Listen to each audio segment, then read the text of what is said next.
Muy bien, pues muchas gracias. Gracias por la presentación. En primer lugar, pues queremos hacer el contexto de esta ponencia. Y ya adelantaba un poquito el presentador y en ese sentido, pues les comentamos que el marco de lo que sugiere este noveno simposio justamente es que es un trabajo interdisciplinar, multiinstitucional, y que nos llena de mucho orgullo, pero que además se trata de un trabajo pandémico. Fue un trabajo que hicimos totalmente en línea y que nos llevó horas, semanas, meses y estaciones del año, viéndonos una y otra vez, y otra vez, y otra vez. Fueron días arduos, cuando ya casi todo el mundo está descansando los sábados, nosotros estábamos trabajando, ¿no? Y nos daban las 8 de la noche y bueno, otro ratito. Entonces, es la importancia de este simposio. Por supuesto que algo que también deben de conocer que es el día de hoy, en este coloquio internacional, que nos conocemos. Los investigadores en este coloquio nos conocemos físicamente, presencialmente, no habíamos tenido el gusto de conocernos y pues a nosotros nos llena de mucho orgullo, ¿sale? Entonces, me parece que así como la pandemia trajo cosas malas, lamentablemente, pues trajo cosas buenas como esta, ¿no? El hacer muy buenas amistades, en hacer muy buenos trabajos, y como ustedes ya lo saben, no es nada fácil, todo lo contrario, hacer trabajos de este nivel es complicado, es arduo, y ya no solamente la elaboración, la redacción del manuscrito, sino después la publicación, ¿no? O sea, qué bueno que nosotros pensáramos una publicación y que a la primera que la envíes te la acepten, ¿no? Entonces, ahí viene la retroalimentación, quítala aquí, ponle allá, haz muchas cosas. Y entonces, de eso habla este noveno simposio, y pues estamos muy agradecidos por esta invitación que nos hacen. Entonces, yo voy a hablar de un tema que justamente abarca las otras demás ponencias. Es la importancia de la validez en los instrumentos de evaluación. Y pues aquí, ¿cuál sería el propósito que nos tiene hoy aquí? Bueno, pues será exponer la importancia de la validez en los instrumentos de evaluación. Estamos pensando en los instrumentos de evaluación psicométrica. Este es alguno de los que vamos a abordar: los medios de recolección de datos, sus propiedades psicométricas, la validez, la confiabilidad y algunas conclusiones al respecto. Porque como ustedes saben, los trabajos pues son inacabados, ¿no? En ciencia todo es perfectible, hay otras propuestas que se pueden hacer a futuro y que ya nos hablará más adelante la doctora Paola, que justamente tanto el doctor Jonathan como la doctora Paola son los que lideraron este proyecto. Bien, entonces ustedes saben que la actividad científica, desde pregrado, posgrado, en todos los ámbitos, parece ser que, y sobre todo las ciencias sociales, llámese psicología, las ciencias sociales que sean, pues un punto clave es la recolección de los datos. ¿Cómo voy a recolectar los datos? Una vez que yo ya determiné mi diseño de investigación, que ya determiné también las unidades de investigación que van a ser los participantes, otro medio importante pues es cómo voy a recabar estos datos. Y por mucho, hay diversos medios de recolección de datos, y entre ellos las entrevistas pues pueden ser una vía muy valiosa, sobre todo porque en estas entrevistas, ya sea estructuradas o semiestructuradas, pues podemos recabar mucha información que se escapan en los cuestionarios. Sin embargo, hacer estudios con entrevista, así los que están aquí ya lo saben, lleva dinero, esfuerzo, tiempo, muchos aspectos que hay que tomar en cuenta y que casi nunca tenemos los recursos económicos como para poder incidir en ello, ¿no? Entonces, en ese sentido, pues los autoinformes, ya sean cuestionarios, inventarios, escalas, registros o bitácoras, o incluso tareas experimentales, pues nos permiten acceder a un mayor número de participantes. Y entonces, en ese sentido, pues nos están ahorrando todo esto que ya les comenté: tiempo, dinero y esfuerzo. Nos ayuda a ahorrar en muchos recursos, y por ello, por ejemplo, si yo quisiera entrevistar a cada uno de los que están aquí, pues me va a tomar muchas horas de las entrevistas. Pero si yo decido aplicarles a todos los que están aquí un cuestionario, pues como están en las mismas circunstancias, pues lo voy a terminar de acuerdo al instrumento, en 30 minutos voy a evaluar a todos los que están en la sala. Por eso es que es más práctico, ¿sale? Bien. Entonces, es necesario que esos cuestionarios o ese medio de recolección de datos pues tengan algunas propiedades psicométricas, es decir, para que sean cuestionarios o herramientas útiles científicamente, necesitamos que posean estos atributos científicos que además surgen de una teoría y que son susceptibles de demostrarse que surgen de esa teoría. Entonces, aquí también hace aparición la psicometría, y esta es la disciplina encargada de aquellos procesos de medición que se relacionan con la información que se recaba a través de un método científico de investigación, en este caso decíamos los autoinformes.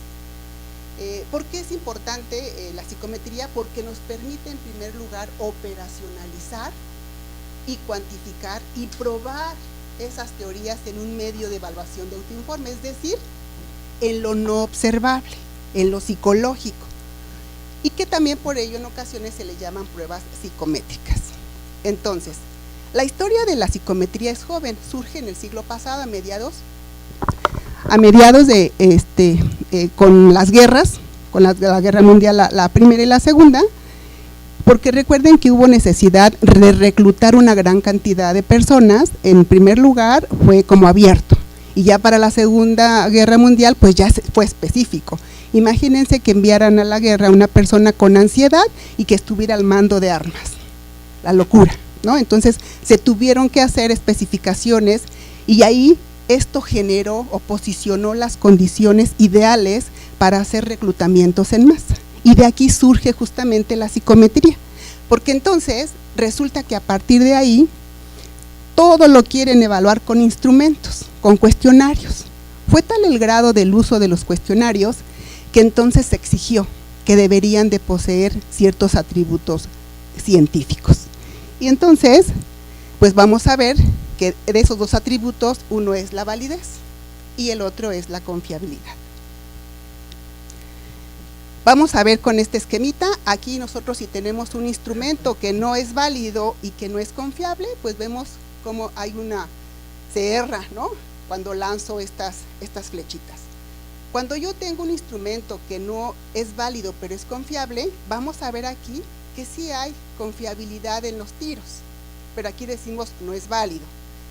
¿Qué va a pasar si yo digo que mi instrumento es válido y que además es confiable? Bueno, pues entonces yo ya tengo aquí en el centro que es válido y que es confiable. Entonces, estos son dos atributos científicos exigibles en todos los instrumentos de evaluación. Específicamente para esta presentación, la ponencia de este momento tiene que ver con la validez, y en la validez tenemos tres diferentes, y que una la conocemos como validez relacionada con el contenido, otra validez relacionada con el criterio y la otra validez relacionada con el constructo. Son diferentes tipos de validez, que me van a permitir decir si ese instrumento está evaluando para lo que se creó. Y entonces, en ese sentido, decimos, ¿cuál es la definición de validez? Esta es una, a veces se encuentran diversas definiciones. De manera general, si atendemos a esta, nosotros podemos decir en pocas palabras eso. La validez es demostrar que el instrumento mide para lo que se creó. Eso sería de manera general la validez. Entonces, les decía yo que hay tres tipos. En el caso exclusivo de la de validez de contenido, aquí nosotros podemos hacerlo de estas dos vías. Una, a través de una muestra representativa de reactivos de un universo posible, de un constructo en específico. Entonces, esto es complicado en las ciencias sociales. Por ejemplo, si yo digo en primaria voy a hacer una prueba de operaciones aritméticas, puede ser muy sencillo y tengo que integrar suma, resta, división, multiplicación, y yo sé que ahí están todas. Pero cuando yo trabajo con constructos es un poquito más complejo tener esa muestra representativa de reactivos, es imposible. Entonces, ¿qué es lo que nosotros hacemos en la validez de contenido? Pues hacemos un jueceo de expertos. Cuando nosotros tenemos un banco de reactivos, se los damos a jueces expertos para que ellos evalúen la pertinencia, la suficiencia y la coherencia de cada uno de los reactivos. Imaginemos que yo determino 100 reactivos. Cuando yo se los paso a los jueces expertos, ellos van depurando y me van diciendo este sí, este no, este sí, y se da incluso un índice de contenido, de validez. Y es así como yo ya tengo un instrumento, yo voy a decir, este instrumento tiene validez de contenido, pero no es algo tan sencillo. Primero tengo que decir cuál es mi teoría, de dónde nace este constructo. Una vez que yo determino de dónde nace este constructo, después tengo que crear los indicadores del constructo. ¿Cuáles son los indicadores? Los reactivos, cada uno de los reactivos, y yo ya tengo estos reactivos, y después que ya los paso a los jueces expertos, me van a ayudar a depurar. Si yo tenía inicialmente un banco de 100 reactivos, probablemente me queden 50, habrá quien diga, este sí cumplió, este no cumplió, este se repitió. Entonces ya tengo solamente 50 reactivos. ¿Qué sigue? Este proceso es arduo, no se queda ahí. Lo que sigue es hacer un pilotaje de estos reactivos. ¿En quién? En la población blanco. ¿Qué les parece ahora a la población a la que va a ir dirigido este cuestionario? Y entonces ahí no me centro en el constructo, sino me centro en lo que los usuarios o los consultantes o los participantes me van a decir. Entonces, si yo veo que un porcentaje importante de los usuarios me dice que el reactivo 8 no lo entienden, para mí es un indicador de que ese reactivo tiene un problema y que por tanto lo tengo que revisar. Una vez que yo piloteo estos 50 reactivos, ya está en condiciones de aplicarse. Entonces, como se pueden dar cuenta, no es un proceso sencillo. Y esta es una forma de validez. Entonces decía, hay otros tipos que es la relacionada con el criterio. Aquí nosotros lo que hacemos es lo siguiente. Puede ser dos. Tiene que ver con el tiempo, con la temporalidad. Y entonces yo digo, su validez relacionada con el criterio puede ser concurrente o puede ser predictiva, es decir, a futuro. Entonces, en esta relacionada con el criterio, necesito forzosamente un criterio externo a la prueba. Tiene que ser forzosamente diferente a lo que yo estoy evaluando, pero que tenga una correlación. Si yo quisiera darle validez concurrente a mi prueba, imaginemos que yo estoy evaluando depresión con el inventario de depresión de Beck. Si yo ya tengo validado el inventario de depresión de Hamilton, lo que tengo que hacer es aplicarlos concurrentemente y aplicar una prueba estadística que me permita asociar estadísticamente y decir, sí se correlacionan. Entonces yo digo, mi prueba tiene validez concurrente. Pero si lo que yo quiero es demostrar que tiene una validez predictiva, ahora lo voy a hacer a futuro. Imaginemos que en una organización, en una empresa, a unos candidatos a ventas, los voy a tener a prueba y yo voy a tener que someter, les voy a decir, estos chicos van a hacer ciertas ventas, mi prueba va a evaluar las ventas y a futuro voy a ver si estos candidatos cumplieron con estas ventas que se había pronosticado harían. Si eso es y mi prueba es sensible a ello, yo voy a decir la prueba tiene validez relacionada con el criterio de tipo predictiva. Pero también les decía que hay otra que es la de constructo. Esta de constructo es la que mayor evidencias nos puede aportar. Son muchas evidencias para decir mi prueba tiene validez de constructo. Y una de ellas es la de homogeneidad de la prueba. Aquí yo tengo que hacer nuevamente varios análisis estadísticos para demostrar que esta prueba es homogénea. Es decir, voy a correlacionar cada uno de los reactivos uno a uno, o subescala con subescala o subescala con total. Cuando yo logro esto, yo digo, mi prueba tiene homogeneidad, una validez con homogeneidad de la prueba y aporta justamente a la validez de constructo. Otra se llama cambios relacionados con el desarrollo. Quiere decir que si la teoría me dice que un constructo, que vamos a hablar más adelante, la trampa, difiere de acuerdo a la edad del desarrollo, si mi prueba es muy sensible, tiene que demostrar esos cambios en el desarrollo, es decir, que son más tramposos los más jóvenes. en comparación con los de mayor edad.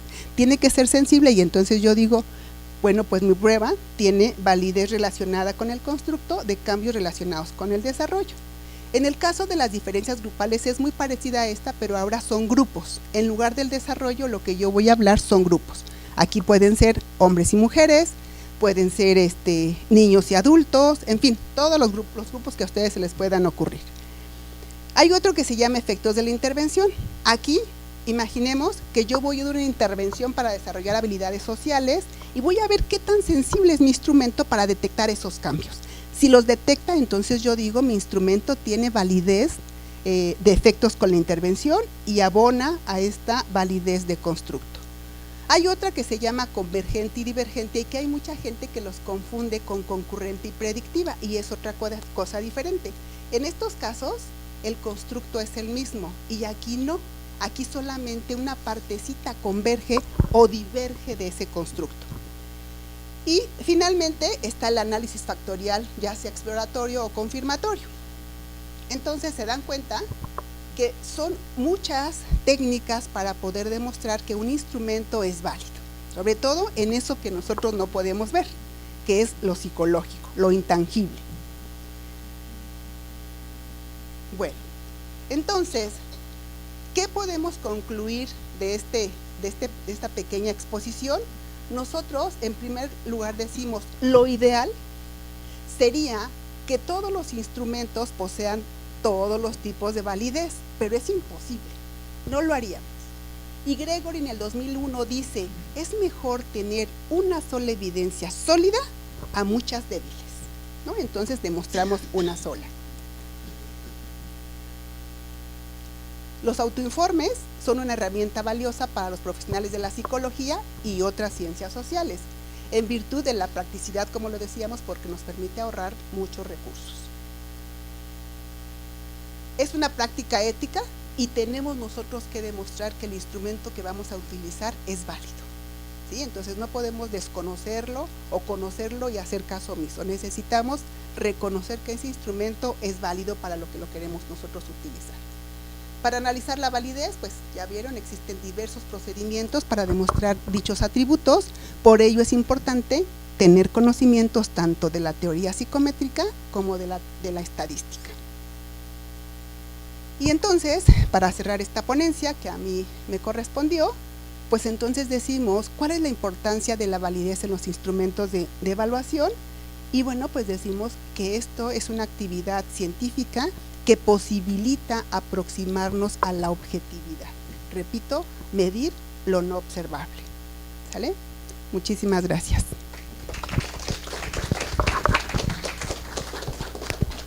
Gracias. Es el que dice.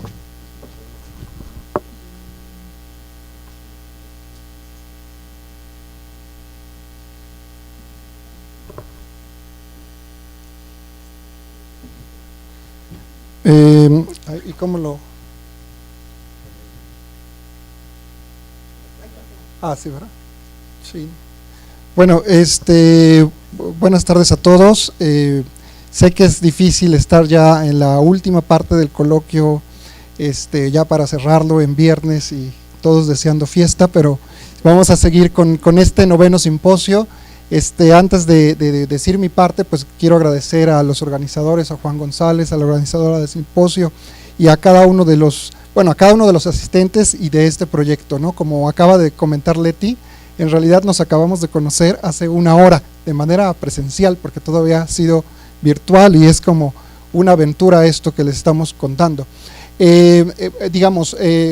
Como ustedes acaban de ver, Leti es experta en psicometría y es experta en cuestiones de estadística y de validez, y en el grupo por lo menos vemos dos filósofos de origen y dos psicólogos, son tres psicólogos, pero ella ya les platicó sobre la validez y nosotros, los filósofos, vamos a platicarle un poco sobre trampa. Podríamos decir que este es un trabajo en proceso, entre comillas, ¿no? Porque tuvimos ya esa publicación sobre que salió en Frontiers, sobre la validez del instrumento para detectar trampa, que fue lo que nosotros más o menos les vamos a presentar aquí, Pero de todos modos yo diría que sigue en proceso porque, bueno, como ustedes saben, cualquier investigación, cuando uno responde es como este monstruo mitológico que ahora ni siquiera se me viene a la mente cómo era, pero que cuando le cortabas una cabeza salían dos, así con cualquier pregunta o cualquier investigación, ¿no? Cada pequeño avance nos ha llevado a otras cosas. Entonces, lo que yo les voy a hablar, ya que Leti les habló sobre, en términos generales, qué es la validez, yo les voy a hablar de otra parte un poco más conceptual, que se supone que es lo que hacemos los filósofos, y tiene que ver con, nuestro trabajo es sobre la validez de un instrumento para detectar trampa. Entonces, les voy a hablar un poco sobre, qué es esto de detectar trampa y cómo es un poco que llegamos aquí. A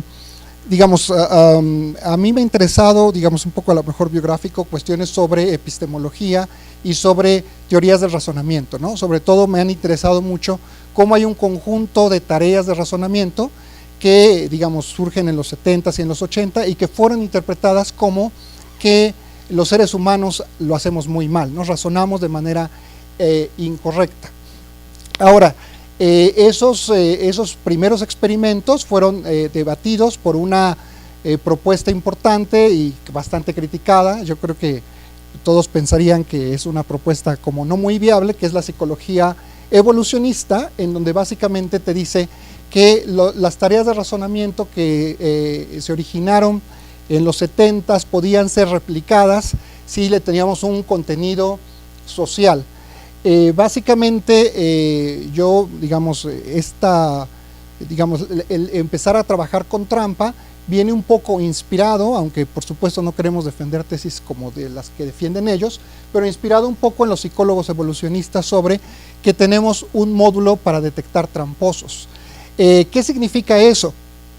Bueno, según ellos, para ellos un módulo es un producto de la evolución, ¿no? Que resuelve una tarea, un problema adaptativo, que es universal, por supuesto que es innato, y ellos consideran que hay un módulo para detectar tramposos, ¿no? ¿Qué se va a entender por trampa o qué es lo que ellos entienden por trampa?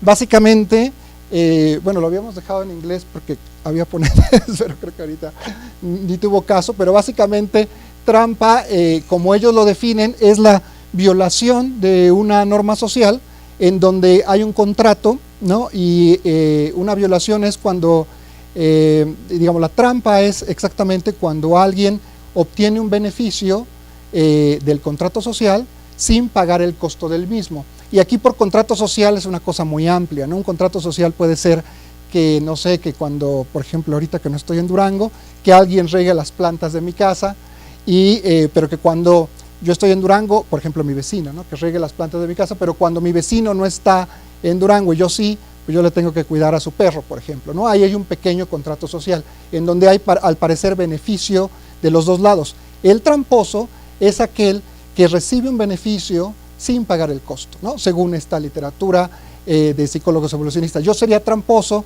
si a mí me cuidan las plantas y yo no cuido al perro, ¿no? Cuando me toca. Entonces, ¿cómo surge cómo surgieron esas hipótesis? Les digo que surgen básicamente de psicología cognitiva del razonamiento. Había este tipo de tareas, que yo creo que a lo mejor todos la conocen, que es la tarea de selección de Watson, y había un conjunto de cartas que uno tenía que voltear para probar la verdad de un enunciado condicional. Parece que, bueno, esto no creo que tenga como caso platicarlo, pero a lo mejor las preguntas o respuestas lo podríamos decir. Parece que todos lo hacemos muy mal en este tipo de tareas y los psicólogos evolucionistas dicen, no, pues mira, si tomas en cuenta aspectos evolutivos, si tomas en cuenta que hay especies altruistas, si tomas en cuenta la cooperación, entonces, si tomas en cuenta que debe de haber un altruismo recíproco, de modo que cada vez que alguien me ayuda, yo tengo que esperar como recibir la ayuda de regreso, por decirlo de algún modo. Entonces ellos avientan, a partir de una narrativa evolutiva bastante cuestionable, ellos postulan la idea de ese módulo de detección de tramposos, a partir de esta teoría del altruismo recíproco, que igual en las preguntas lo podríamos platicar más, pero sigo avanzando, y ellos sostienen que entonces tenemos un módulo para detectar tramposos con esas características, ¿no? Que te ayuda a decir quién en el contrato social está recibiendo el beneficio, pero no está pagando el costo. Entonces, de la tarea original formulan este tipo de tareas, en donde se supone que estructuralmente es la misma que la anterior, porque son 4 tarjetas, básicamente hay un condicional, y entonces lo que se pide es, por ejemplo en este caso, ¿no? Que tú eres un portero en un bar de Boston, te van a quitar el trabajo, si dentro de tu bar que trabajas hay menores de edad tomando alcohol, ¿no? Y entonces parece que en este tipo de tareas somos muy buenos, mientras que en selección abstracta somos muy malos. Digo, este es el tipo de como de evidencia, entre comillas, que los psicólogos evolucionistas usan para decir, además de su narrativa evolutiva, para decir, tenemos un módulo para detectar trampas. Nosotros no nos vamos a meter, yo les decía, la psicología evolucionista, si ustedes leen artículos como sencillos como de la Stanford, por ejemplo, dice, la psicología evolucionista en filosofía de la ciencia, todos sabemos que está en bancarrota, ¿no? O sea, digo, y nosotros no nos vamos a defenderlo, pero digo, es como, digamos, como sirve como de inspiración sobre cuáles son los mecanismos que subyacen para la detección de trampa, ¿no? Eso es como lo que nos interesaba, o eso es lo que nos interesa. Y lo que quiero que vean, del tipo de experimentos que hacían los psicólogos evolucionistas sobre trampa, son como relativamente simples en el sentido de que, bueno, siempre es un contrato social como 1 a 1, en donde hay solamente un tramposo y, digamos, el tramposo obviamente siempre es el que recibe el beneficio, y el que lo detecta, que eres tú mismo, está siempre en primera persona, y ese es el que recibe el costo, ¿no? En el caso anterior, digamos, el tramposo siempre pues es el menor de edad que toma alcohol, y este es el tramposo, y el que recibe el costo digamos, de eso eres tú, ¿no? Porque vas a perder tu trabajo si no te das cuenta que te están haciendo trampa. Básicamente este es el modelo que ellos presentan, que les digo, es una violación de una norma social para obtener un beneficio, digamos, el tramposo obtiene el beneficio y tú pagas el costo. Lo que nosotros creemos, digamos, sin meternos, les digo, en que si eso es universal, si eso es innato, hay un gran debate sobre si esas tareas realmente muestran lo que deben demostrar, y ha intervenido mucha gente desde Fodor, Sperber, no sé, hay una gran literatura, pero no nos queremos meter en eso, sino lo que queremos un poco, o lo que queríamos desarrollar en nuestro instrumento, es tratar de ver si aceptáramos una idea tan general de trampa como costo-beneficio, por lo menos el esquema debería de ser más amplio que este. Nosotros creemos que simplemente el beneficio en una trampa podría ser, digamos, normalmente el que obtiene el beneficio siempre es el tramposo, pero podría haber casos raros, como en casos al estilo Robin Hood, eso se llama el efecto Robin Hood, en donde hay un tramposo, pero el beneficio de la trampa, por ejemplo, yo me robo algo y lo reparto aquí, pues entonces todos somos beneficiarios, ¿no? Entonces, que el beneficio puede cambiar, ¿no? Dependiendo, puede ser, digamos, incluso la persona que está detectando la trampa, o una tercera persona, o incluso una entidad indefinida, ¿no? Algo así como yo me robo el dinero y lo dono a la Guaemor, pues pues es una entidad, pero digamos, no es una persona física. Y que el costo también puede cambiar, digamos, ¿no? O sea, el costo lo puede recibir, en los ejemplos de los psicólogos evolucionistas, el costo siempre lo recibía el que detectaba trampa, o sea, siempre lo recibía la primera persona. Y entonces lo que nosotros pensamos es que esto, por supuesto, puede ir cambiando, ¿no? Por supuesto, bueno, esto, ya por el tiempo no voy a decir más cosas, pero en el trabajo hay un montón de estudios. Si alguien quiere, digamos, a lo mejor alguien de aquí lo hace, que esté interesado por ejemplo, en trampa, hay un montón de estudios, obviamente sobre detección, sobre producción, nosotros nos interesa sobre todo detección, y nos interesa como este juego en donde el beneficio y el costo pueden cambiar. Digamos, nos interesaba mucho ver si alguien es tan bueno para detectar trampa, por ejemplo, cuando el costo lo paga uno mismo, que cuando el costo, por ejemplo, yo veo que le hacen trampa a Max, ¿no? le ponen menos minutos en su ponencia, ¿no? Bueno, ¿soy tan bueno para detectar eso o no? O soy tan bueno para detectar que alguien le hace trampa a la Guaemor porque se roban los clips de la oficina, no lo sé, ¿no? O sea, ¿somos tan buenos para eso o no? Bueno, a lo mejor pues, ya llevamos, es que quedamos que 15 minutos cada uno para querer.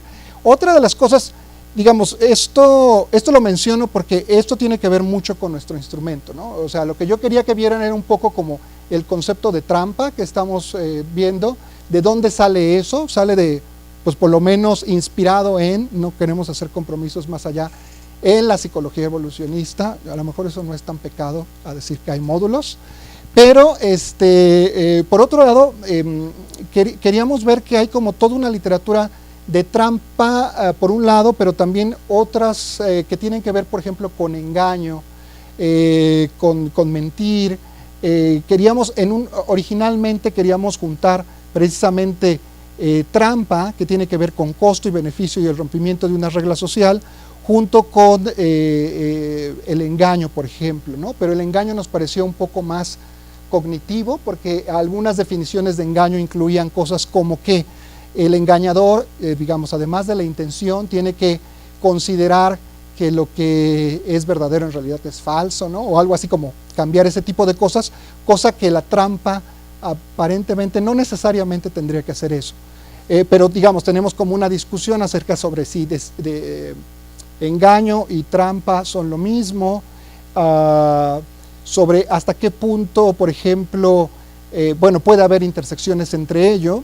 Y ahora que la 4T nos ha llevado a todos a fijarnos cada vez en lo social, por supuesto nos gustaría que esto estuviera conectado con corrupción, que todavía no sabemos exactamente cómo, pero digamos, porque hay un montón, se imaginarán, un montón de definiciones sobre corrupción, y por ejemplo, y distintos niveles sobre corrupción. Yo aquí les puse, bueno, corrupción siempre implica a lo mejor lo público, aparentemente, y por ejemplo, bueno, aquí les puse en realidad una cita sobre como que la corrupción tiene distintas como niveles, ¿no? Y que uno de esos niveles es el nivel interno, en donde sí tiene que ver la elección racional, por ejemplo, y que a lo mejor este tipo de trabajos podría echar luz sobre, precisamente sobre corrupción, que es algo que todavía lo tenemos de momento como muy verde. Y con esto termino para darle paso a mis compañeros, como este sería como un poco desordenado, pero el antecedente conceptual sobre trampa, ya que Leti nos dio lo de validez. Pero otra de las cosas que nos interesa, y porque va a salir en el instrumento, es que nos interesaba de algún modo, bueno, hay mucha literatura sobre que para detectar trampa, si uno lo ve como los psicólogos evolucionistas, es simplemente un cálculo racional en donde, este tiene un beneficio y no está pagando el costo, como simplemente aplicas, atribuyes ya trampa, pero que hay otros factores, por ejemplo, como cuestiones morales o las emociones, que deben ser tomadas en cuenta para un instrumento. En nuestro instrumento tenemos una sección que tiene que ver con emociones, porque nos interesaba mucho ver cómo la reacción emocional, en qué tanto la reacción emocional ayuda o no para detectar trampa, por ejemplo, porque sucede que en estos casos que hablábamos, en donde alguien tiene digamos, hay un tramposo, pero tú puedes tener un beneficio de ese tramposo, como en el efecto Robin Hood, pues a lo mejor piensas que el tramposo no es tan tramposo, ¿no? Se imaginarán. Entonces nos interesa un poco como las reacciones emocionales, porque como vieron, digamos, en los trabajos originales sobre trampa, sobre detección de trampa de los psicólogos evolucionistas, era el tipo de elementos que no se tomaban en cuenta, ¿no? No se toman en cuenta la moral o las emociones, ni que la relación fuera que el costo y el beneficio digamos, jugaran un poco entre quién los recibe, por ejemplo, quién recibe el beneficio, quién recibe el costo de la trampa. Entonces, básicamente, eso es lo que yo voy a decir. Gracias. Y digamos, perdón, es que, digamos, dado que es el trabajo que publicamos en Frontiers, pensamos que lo podíamos exponer todos juntos, entonces le toca a Alejandra otra sección y ya después las preguntas y respuestas como un poco al final, pero gracias.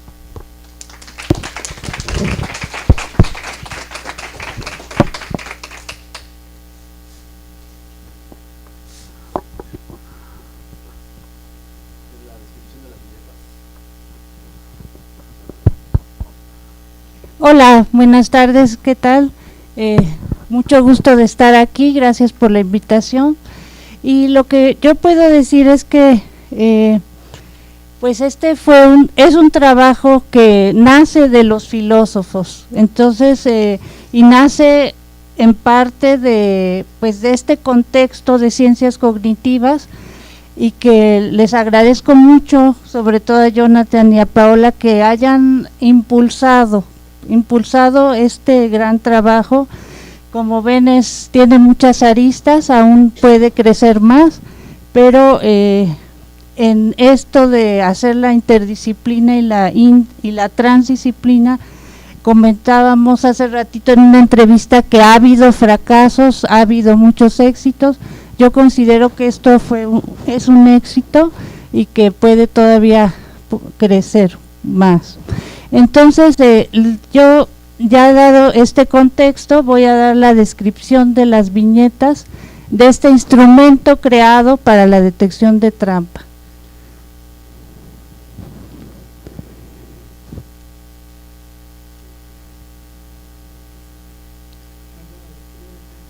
Es que es para acá,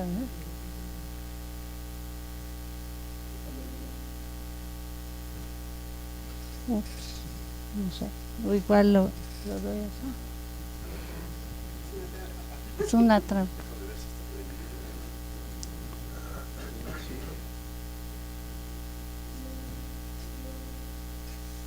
Bueno, en particular voy a hablar especialmente de un ejemplo que se presentó, gracias, con que se presentó. El objetivo entonces fue proveer validez al instrumento para detectar trampa y explorar las reacciones emocionales. Este instrumento incluye una serie de viñetas y un cuestionario. Las viñetas, ¿qué son? Son descripciones escritas de situaciones de la vida real. Incluso se dice que las viñetas podrían ayudar a predecir opiniones, juicios, decisiones, actitudes y comportamientos. Se han usado en distintos ámbitos, incluso el clínico, el social, el legal, el antropológico y el económico. En los primeros estudios sobre viñetas, se hicieron, fueron viñetas grabadas para evaluar la gravedad de las consecuencias de un accidente y cómo podría variar la responsabilidad de un sujeto hipotético hacia una víctima. Y varios autores han señalado que son útiles para estudiar violación y asesinato. Entonces consisten en estímulos controlados que confrontan al participante con situaciones hipotéticas concretas, ayudando a valorar sus respuestas y reacciones emocionales. Reducen la confrontación en este sentido, a diferencia de las entrevistas y los cuestionarios, y también el sujeto se siente menos observado, porque finalmente es esto también de reducir los efectos y esto realmente la elección se dio por ellos mismos, por Jonathan y por Paola. Entonces estos tienen la ventaja de presentar situaciones específicas, concretas, ya decíamos, y que finalmente se evita esto, ¿no? En este instrumento entonces se eligió un diseño transversal donde se expusieron a todos los participantes un conjunto de viñetas múltiples. Todos los estímulos describían situaciones cotidianas hipotéticas, como estas de ir manejando, y en particular entonces cada formato de viñeta contenía 18 situaciones de la vida cotidiana reescritas en 5 categorías, una de ellas neutra, lo que resultó en 90 estímulos en total. Y además se adjuntó el cuestionario de opción múltiple para conocer las opiniones de los participantes, entre cuyas preguntas estuvo si tuvieron tiempo para leer la viñeta, si existía engaño o trampa, si resultaba beneficiado o dañado un ente indefinido, o la primera o la tercera persona. Y además, como comentábamos, ¿Cuál fue la reacción emocional? Enojo, gusto, molestia o indiferencia. En el ejemplo entonces que voy a exponer, dice, vas al museo a ver una exposición, está prohibido tomar fotos con flash. Ves que alguien toma una foto con flash. ¿Qué pasa aquí? Hay una trampa con daño a un ente indefinido. Otra de las viñetas con el mismo tema, como decíamos, en la exposición de un amigo está prohibido tomar fotos con flash. Alguien lo hace y tu amigo se enoja mucho. En este caso hay una trampa en tercera persona. Otra de ellas, en la exposición de tu obra está prohibido tomar fotos con flash. Alguien toma una selfie con flash con tu obra de fondo. Y esto es trampa en primera persona. Vas a un museo a donde está prohibido tomar fotos con flash y hay mucha gente en las salas. Esta es la situación neutral.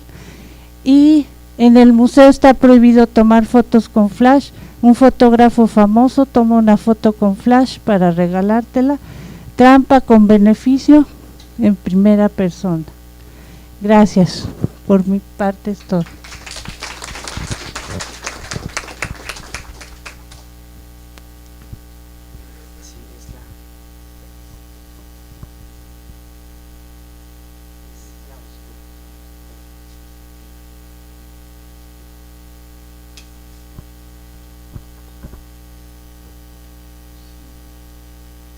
Bueno, yo les voy a presentar los resultados de todo de esta aventura multidisciplinaria que hicimos. Básicamente lo que les voy a mostrar es el resultado de lo que explicó Ale, que es después de que se presentaron todas estas situaciones de trampa, cuál fue la respuesta de los participantes. Antes de mencionar, quiero decir cómo conocí yo a Paola y a Jonathan. Los conocí en un coloquio de filosofía en Chiapas, me presentaron su proyecto y me dijeron, mira, pasó esto, hicimos esto, salimos a la calle, recolectamos gente, les preguntamos cosas y tenemos aquí toda esta información, ¿no? Entonces yo pues tengo un cerebro muy reduccionista y digo, esto lo tenemos que sistematizar, ¿no? No lo podemos presentar así. Entonces básicamente mi tarea fue en este caso sistematizar todos los resultados que ellos tenían hasta ese momento y sentarme con un filósofo a armar una base de datos. Entonces, esa fue básicamente la tarea que yo me dediqué a hacer y poder hacer toda la parte oscura y gris, por eso la presentación la van a ver oscura, porque es la parte gris de esta etapa, ¿no? Los números, la cosa que cuando pones a un filósofo a ver números y a hacer estadística, pues resulta un tanto con mucha incertidumbre, dirán, ¿no? Entonces, solo para retomar un poco lo que mencionaba Ale, es la categorización de los estímulos. En esta etapa fue importante categorizar los 90 estímulos de acuerdo a cada una de las definiciones que dio Ale, ¿no? Teníamos categorías donde la trampa era en detrimento de un ente indefinido, y aquí tenemos un ejemplo: tu vecina te invita a su fiesta, su nieto está cobrando indebidamente 5 pesos a los invitados por usar el baño. Entonces, esta situación es muy característica de México, no sé si pasa en países europeos, digo. Pues harían un buen negocio, ¿no? También favorecen la economía. Y lo importante, una acotación importante de los estímulos de Jonathan y Paola es que están muy centrados en el contexto mexicano, y eso le da también una validez de tipo ecológico. Es decir, cuando los participantes leían esta situación, estaban familiarizados, y esa es otra de las ventajas de poder utilizar este tipo de estímulos, ¿no? Bueno, tenemos la categoría 1, la categoría 2, trampa en detrimento de una tercera persona. Ahora, en una fiesta familiar, tu amiga va al baño y el nieto de la anfitriona le cobra 5 pesos por usar el baño, ¿no? Ahora es a la amiga. Después, la trampa en detrimento de la primera persona, ahora te cobran a ti el baño, ¿no? Después, la no situación de trampa, tu vecina te invita a una fiesta familiar, te imaginas que te encontrarás a todos sus nietos ahí.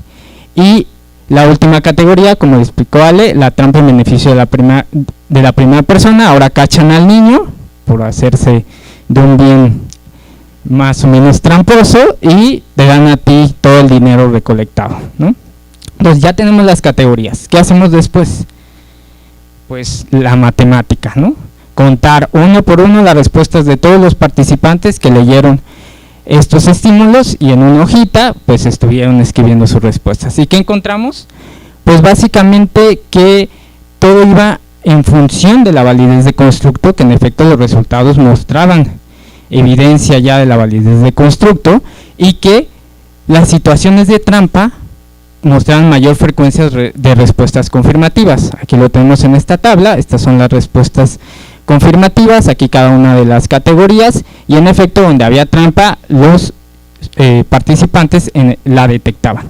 En el caso control, donde no había trampa, en efecto ellos estaban de acuerdo a la situación donde no había trampa, y en las situaciones de beneficio encontramos algo muy curioso. Los participantes reportaban en una proporción muy por debajo de obviamente que no había trampa, pero decían que no había trampa cuando en efecto a ellos les beneficiaba, ¿no? Entonces todo correspondía junto a la validez de constructo de que cuando había beneficio para el perceptor, en este caso para la primera persona, podría haber ahí una especie de dilema en la persona de si había trampa o no había trampa cuando él resultaba beneficiado, y en efecto los resultados lo demuestran. La cuestión aquí también era identificar si podían detectar al beneficiario del afectado. Entonces estos fueron los resultados. De acuerdo al constructo, en efecto el indefinido corresponde a la categoría 1, el afectado era señalado cuando la primera persona era el tramposo era el afectado cuando la primera persona era la beneficiaria, otra persona que correspondía a la categoría 2, nadie, que correspondía a la categoría 4, y el afectado en la categoría 3. Todo iba de acuerdo a las hipótesis de constructo. Después, ¿quién era el beneficiado? En efecto, en la mayoría de las categorías era el tramposo, y en la categoría 4, como lo esperado, era nadie, y la primera persona que correspondía a la categoría 5. Entonces las frecuencias corresponden justo a la identificación del afectado y el beneficiario. Esto le da una evidencia empírica a partir de las frecuencias a lo que explicaba la doctora Leti de la validez de constructo. Y bueno, ¿qué pasa ahora con la parte emocional? También se les preguntó qué sentían cuando leían estas situaciones, y encontramos que era muy variable de acuerdo a las categorías. Encontramos en la categoría 3 que principalmente la gente se enojaba, ¿no? Porque los afectaba, era algo de esperarse. La indiferencia era algo que esperábamos encontrar de acuerdo a la categoría 4, donde no había trampa, y el gusto, obviamente, pues cuando uno resultaba beneficiado, cuando cachaban a alguien haciendo trampa. Entonces todos estos resultados dan esta evidencia de que en efecto la construcción era válida, y podríamos pasar ya a lo que a mí me interesaba. Como yo soy resonólogo y ya tenemos el constructo, es por qué no metemos a las personas a ver qué pasa ahora en el cerebro, ¿no?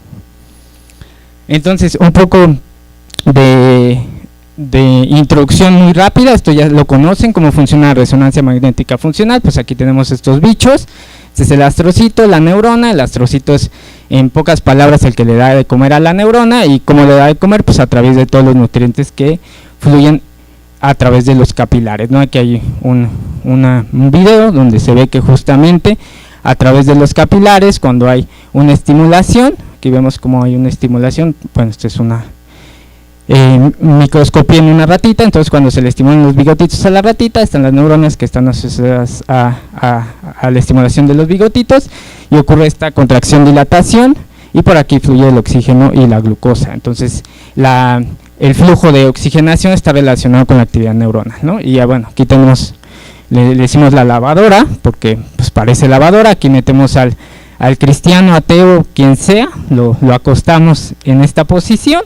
Y así es básicamente lo que, es en realidad como se ve una resonancia magnética, ¿no? No se ve de manera de colores, y justo a través de las propiedades paramagnéticas de la desoxigenación y oxigenación podemos detectar pequeñas variaciones, no sé si lo alcanzan a ver, para que después lo podamos interpretar como activación cerebral, ¿no? Entonces esto es básicamente muy rápido para que comprendan un poco de la importancia de utilizar estas metodologías, y después fue diseñar la tarea experimental. Entonces ya teníamos nuestros estímulos, ya comprendíamos un poco lo que podíamos esperar de las respuestas de los participantes, entonces fue primero diseñar una tarea para que los participantes que pudieran ingresar al resonador pudieran leer dentro del resonador la tarea, que en este caso les presentamos todos los estímulos de acuerdo a las categorías que les he mencionado, y hacíamos esta especie de loop donde después les indicamos que hacían presión en una botonera. Esto simplemente es para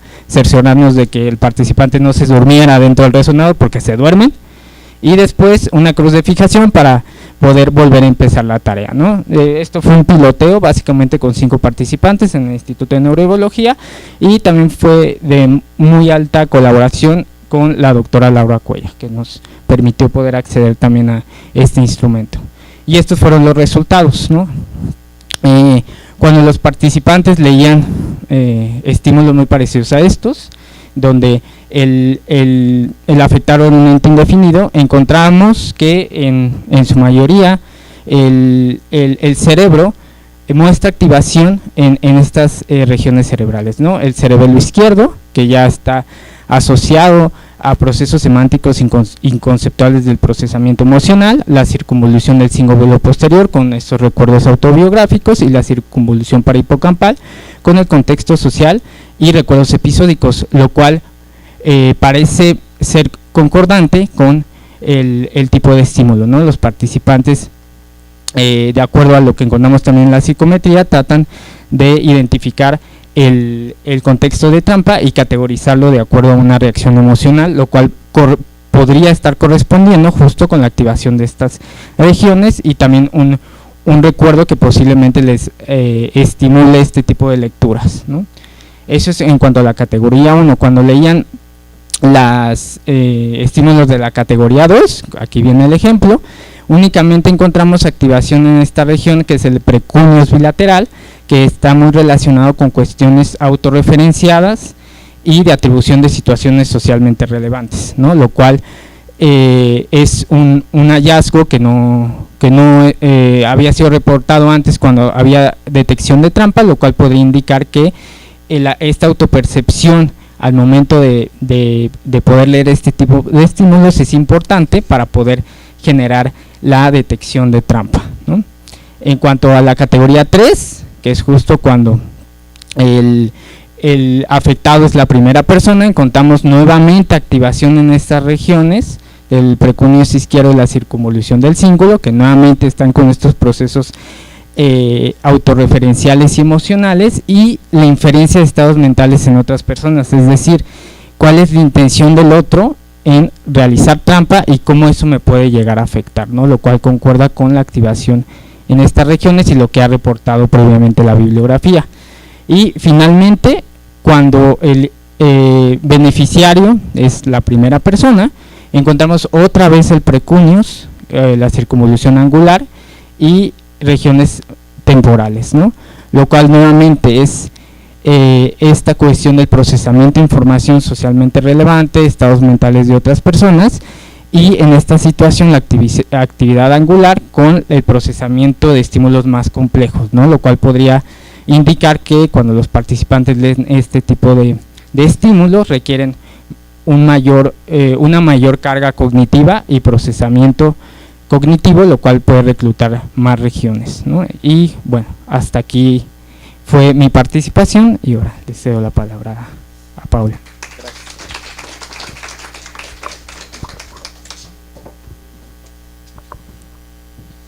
Voy a hablar un poquito del contexto en que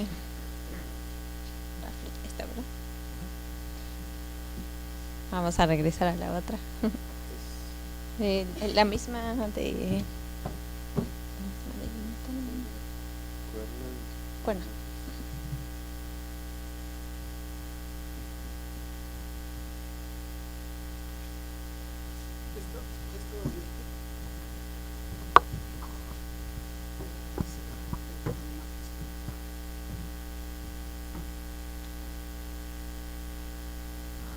Esta tiene 69 láminas, porque dependiendo de las preguntas que hagan son las distintas secciones.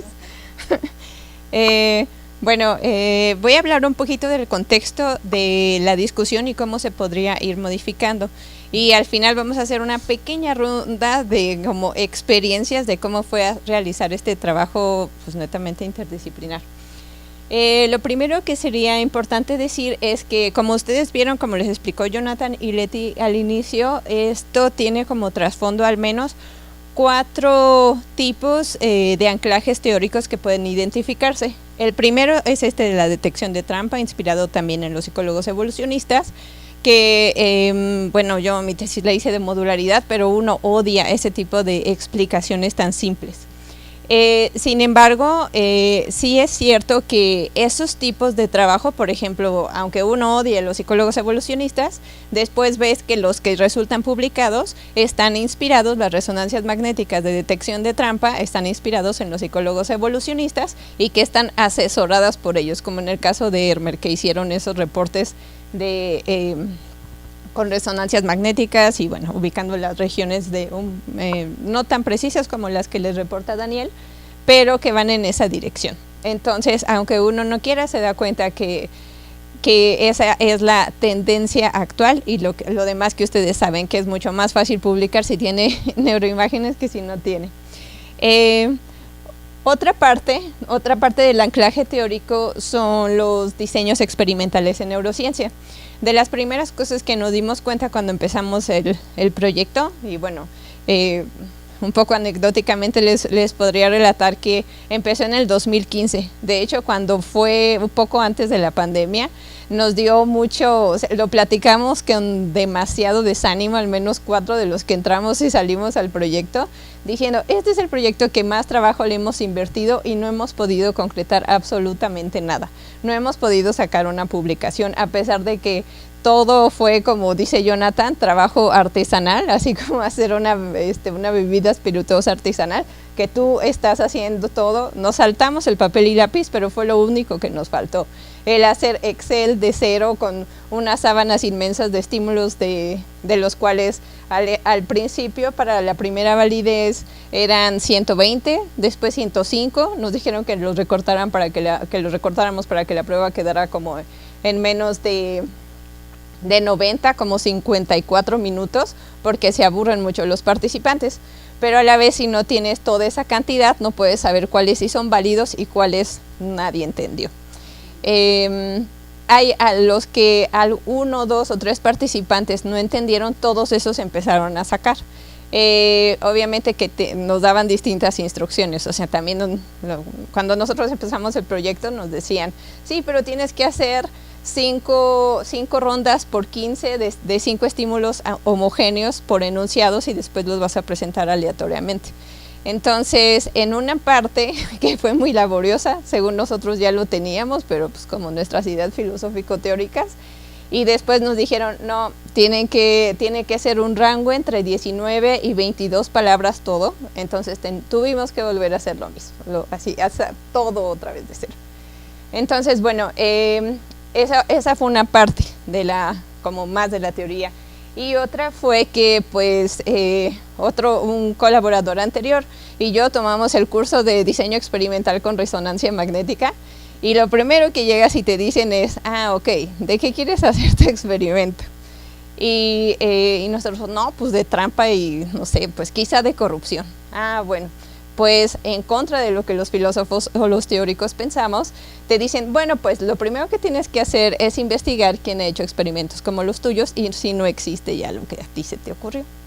Esa fue una parte que nos llevó como 2 años, leer todos los experimentos cada 2 semanas de la evidencia que había.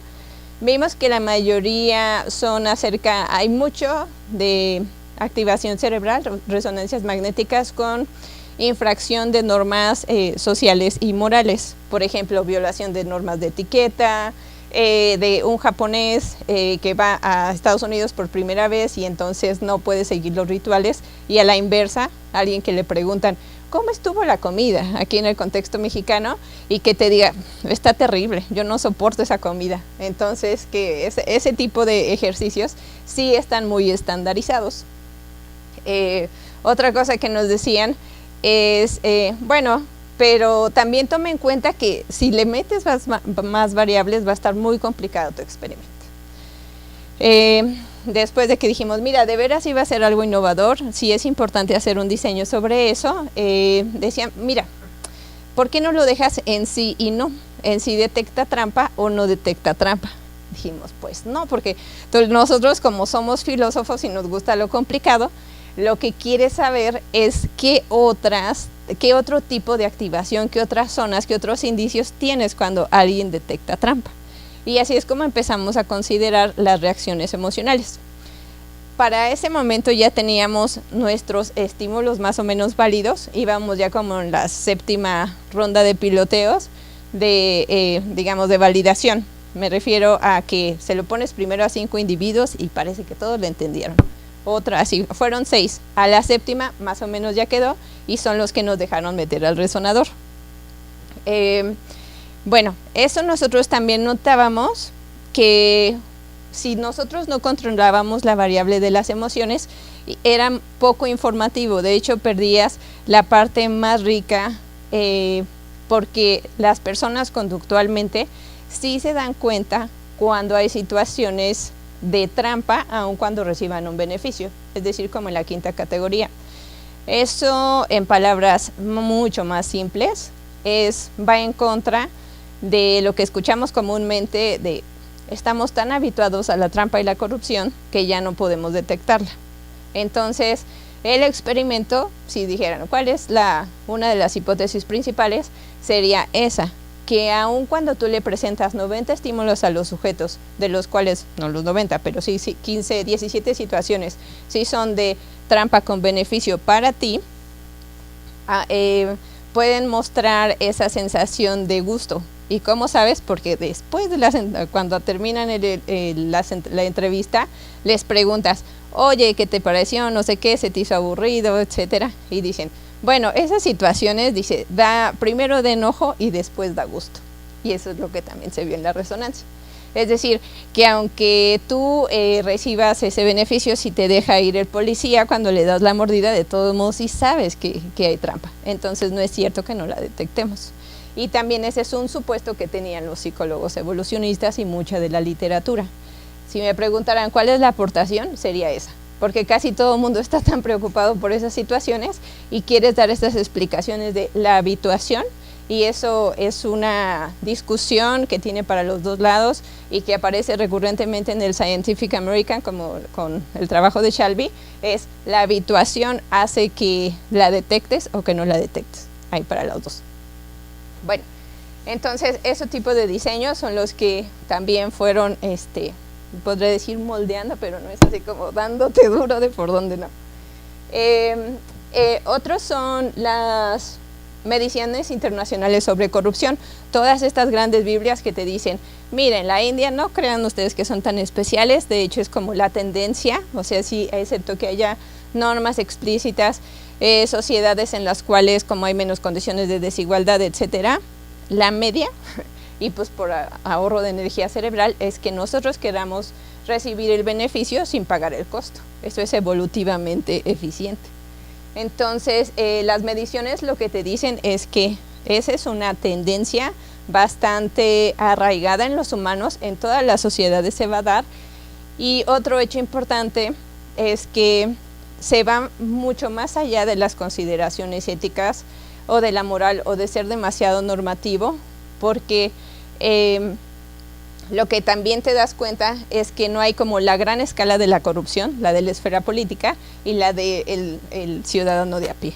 Entonces, ese es otro de los trasfondos teóricos importantes que tiene el experimento, el que nosotros consideramos, y no porque uno lo diga, sino porque ya todos lo hicieron mejor que uno, que esas situaciones cotidianas, como este ejemplo de el niño que en nuestra cultura diríamos, mira qué vivito salió, que le cobra 5 pesos a los invitados, en realidad es mucho más, es más cotidiano de lo que nos gusta aceptar.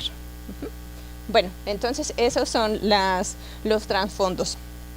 Y ya lo último que hemos hecho es leer acerca más de cooperación y de los distintos diseños que hay para modelar las situaciones de engaño y de evolución de la cooperación. Y pues ayer, como decía, como hablaba Max, o sea, si me preguntan a mí, yo diría pues de no cooperación. O sea, ¿cuáles son los contextos en los cuales se deja de cooperar? Bueno. Como les explicaron bien Ale y Daniel, esas son las 5 categorías, ese es el resumen general. Nos hicieron repetir muchas veces los esquemas, los filósofos que también no sabemos hacer esquemas, hasta medirle las cantidades y cómo fueron los resultados. Y bueno, entonces aquí el énfasis, la intención de poner esta diapositiva es que esas eran las categorías, ¿cierto? Cuando el daño es a una a una entidad indefinida, como si alguien se salta el torniquete y pues el daño es al sistema colectivo metro o al sistema de transporte, algo así. Una segunda categoría, cuando la trampa es a alguien a quien tú puedes identificar, un hermano, un amigo, alguien de la televisión, como cuando vemos las noticias sensacionalistas, que hay como cierta empatía, ya hay ciertas reacciones o anclaje emocional. La tercera es cuando tú eres directamente afectado. La cuarta, pues esa sí no lo exigieron para tener todos los contrastes de trampa con esto, no trampa y que sea fuera de la línea base. Y la quinta, cuando sí hay una trampa, pero tú resultas beneficiado.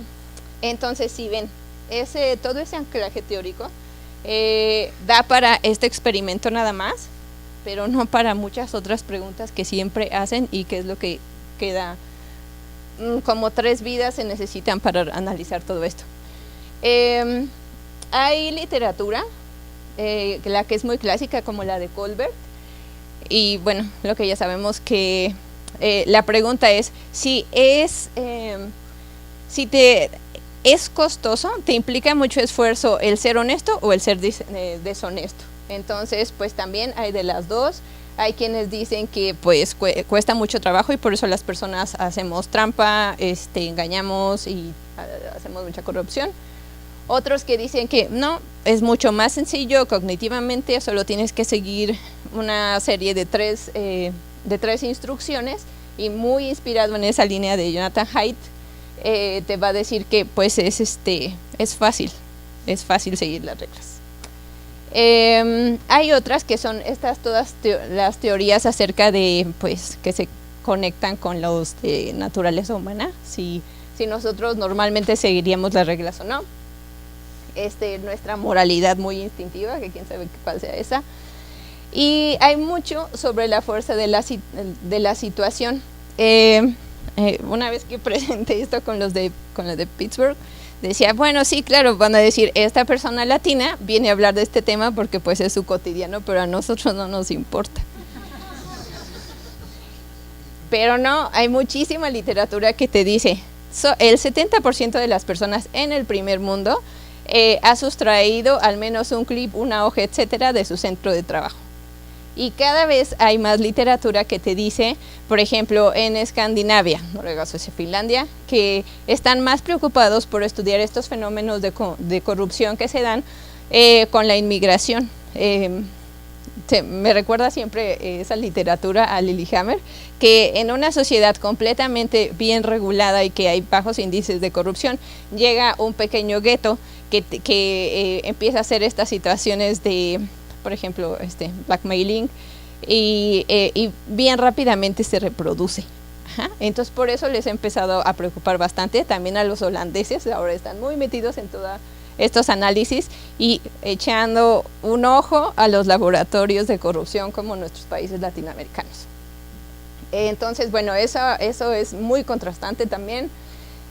Dicen que depende, toda esa literatura dice que depende de la fuerza de la situación, es decir, para lo cual nosotros tenemos muchos dichos de si, pues se me hizo fácil, ¿no? Pues ya estaba ahí, pues total, ¿no? Hay muchas otras sobre las diferentes, los contrastes de las teorías como de sentido común, en cuando no hay situaciones que te favorezcan el ser deshonesto. También me lo salto. Y Shelby es alguien que está muy, muy, muy metido en esa discusión y habla acerca de, o sea, tanto que lo publican sí, en los journals, pero en el Scientific American, acerca de qué tan es esto profitable y que nos hace mucho más sentido a nosotros es ser deshonesto y tener como este halo de pureza de, bueno, yo solo soy deshonesto, los políticos son los deshonestos, nosotros no, en la vida cotidiana. Bueno, esto es gran discusión porque tiene, contrasta mucho con esta de acá. Y bueno, y las teorías sencillas para justificar la deshonestidad habitual, como las de nosotros, ¿no? Es, bueno, pero los políticos, así yo solamente le di 200 pesos al policía, pero los políticos, ¿no? Bueno, ya voy a tratar de apurarme. Entonces, bueno, están todos estos como estos nuevos ejes que sí aportarían, nos da para, en lugar de decir, ay, hay que meter otra situación, otra ronda de estímulos con esto significaría hacer nuevamente todo el experimento, y que sería muy importante. Bueno, esos también me los salto, solo para decir estos últimos.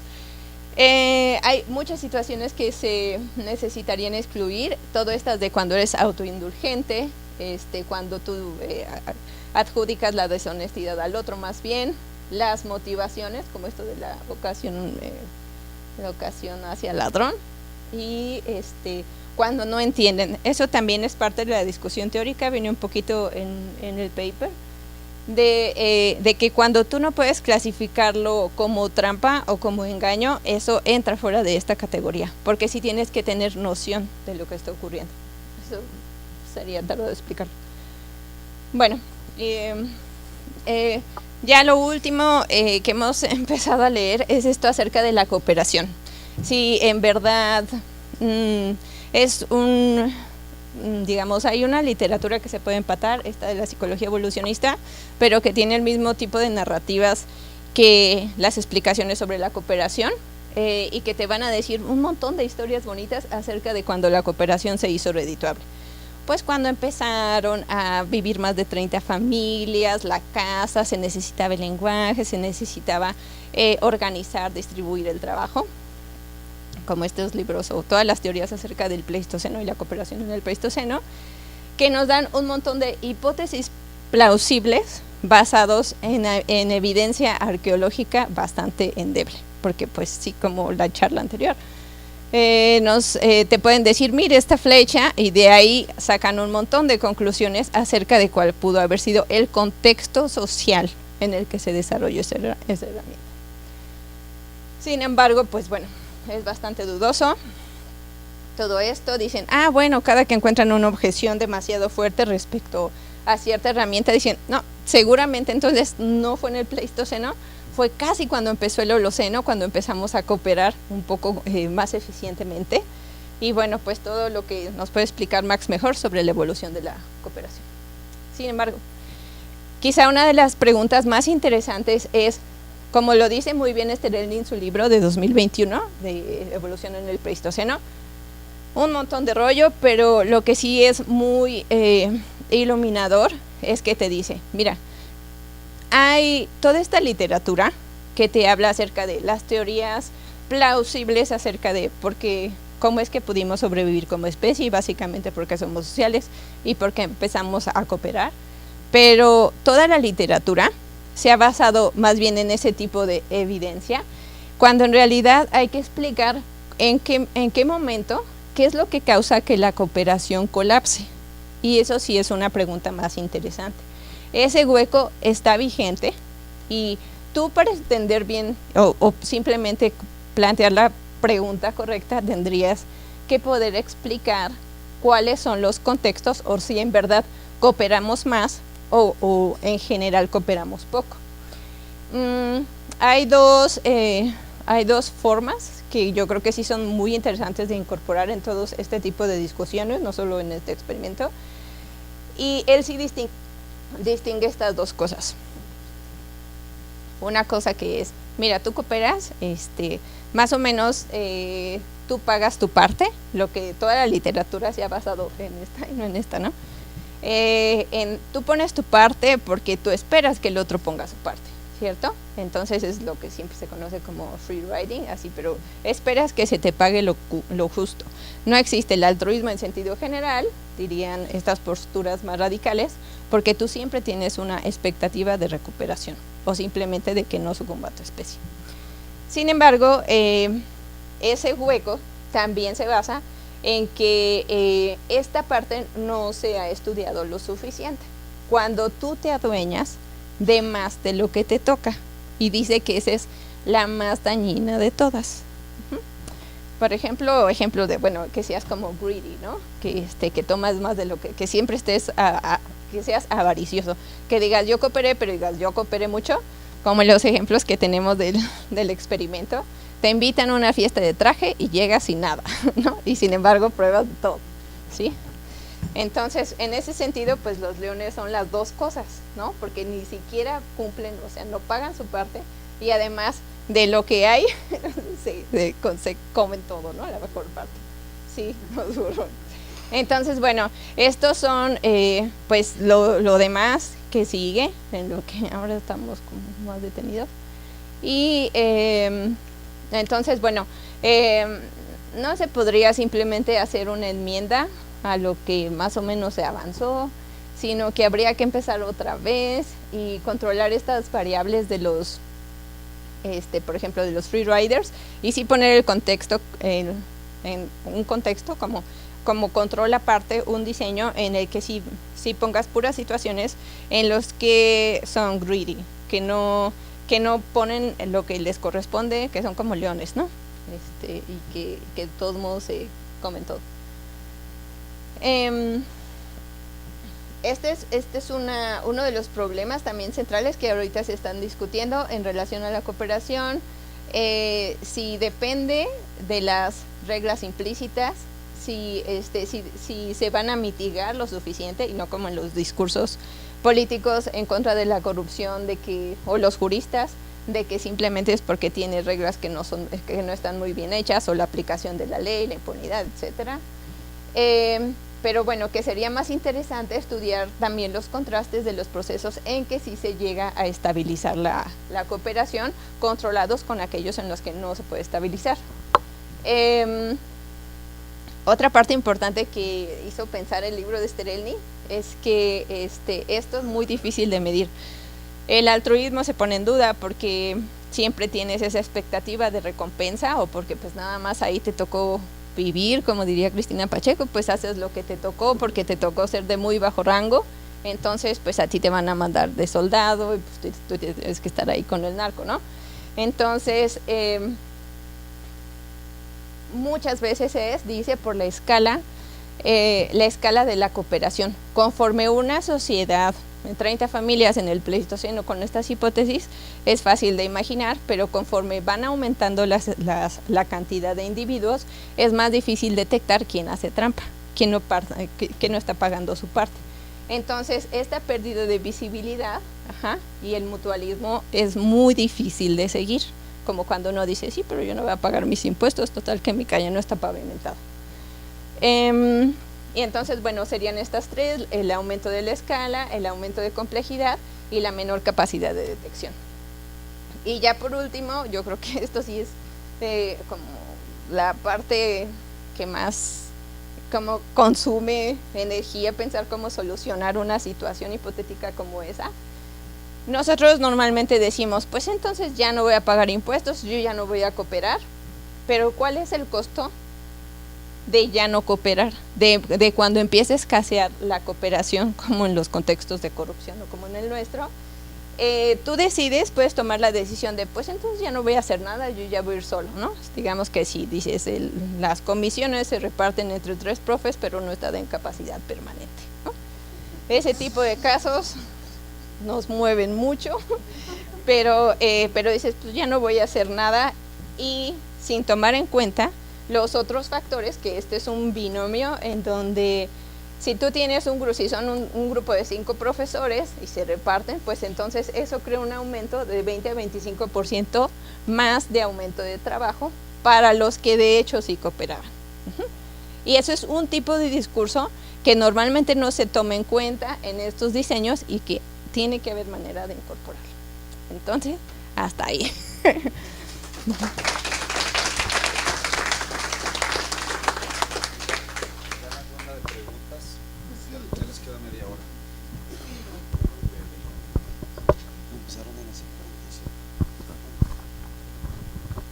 Bueno, abrimos la ronda de preguntas. Jorge, Susana, en este orden, ¿no? Los 3, 4.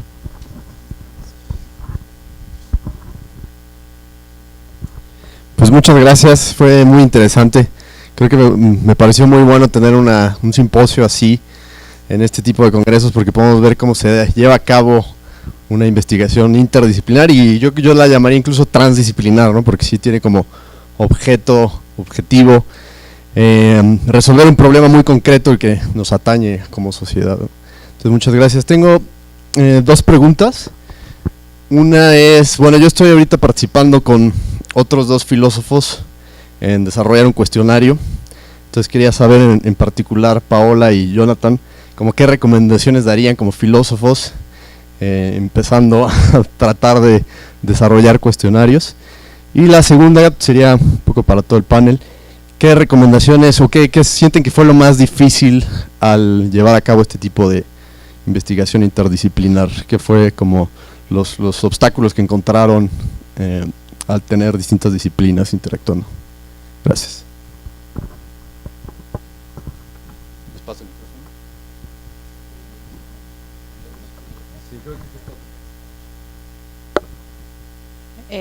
Bueno, respecto a los cuestionarios, bueno, yo creo que como filósofo o como no importa de qué corriente seas, lo más importante es que empieces a ser buenos amigos, que le empieces a preguntar a los expertos, porque pues eso, nosotros cuando lo hicimos bastante artesanal y ya después te decían, mira, yo creo que está bien, eso nos decían mucho varios de neurobiología, de Juriquilla, está bien, pero es que así no se hace.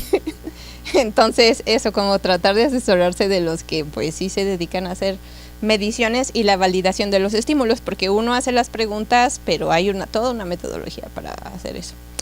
Y de las partes más difíciles, al menos con este paper, hemos intentado varios, pero fue que casi en todos yo creo que fueron como 7 journals que intentamos y todos decían out of scope, o sea, esto no va aquí, esto no va aquí, esto no va aquí. En una de esas rondas, por ejemplo, teníamos lo de la versión con resonancias magnéticas. Entonces contestaron los editores, bueno, pero eso va en Neuroimage. Y entonces ya te vas con los de Neuroimage y dijeron, sí, pero tiene que agregar 10 resonancias magnéticas más, tiene 28 días con su relojito de siempre, ¿no? Entonces eso es imposible. Eso fue muy difícil encontrarle un lugar, porque nosotros, o sea, de dientes para afuera uno siempre dice transdisciplina, interdisciplina, ¿sí qué? Pero no hay foros en los cuales realmente te permitan hacer cosas muy experimentales. Eso sí es cierto, yo creo que eso es lo más difícil. Entonces, otra vez, por ejemplo, dijimos, pues en conducta prosocial, en un número especial, y eso también dijeron, no, eso no va aquí. Les quitamos las resonancias, lo volvemos a mandar a otra, mismo caso, y así, viene y va, hasta la última vez nos tocó un editor un poquito más paciente y que nos decía cosas así de, por ejemplo, pero dime en 2 enunciados qué es la validez de constructo. Entonces vas con Leti y le dices, Leti, ¿me puedes ayudar con esto? Esto es de tu sección, porque así no la traemos todos, esa es tu sección, ¿no? Esa es la mía. Y ya nos explica y dices, no, pero esas no son las 3 líneas, y el editor otra vez.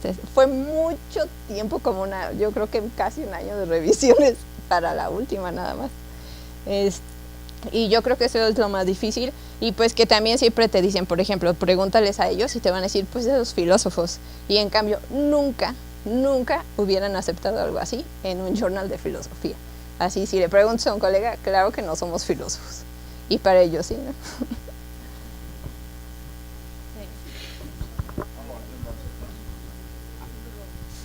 Bueno, súper rápido. Lo más difícil, pues ponernos de acuerdo, compañero, la verdad. O sea, yo nunca me había sentado con un filósofo a hacer una base de datos, explicarle que era una chi cuadrada, ¿no?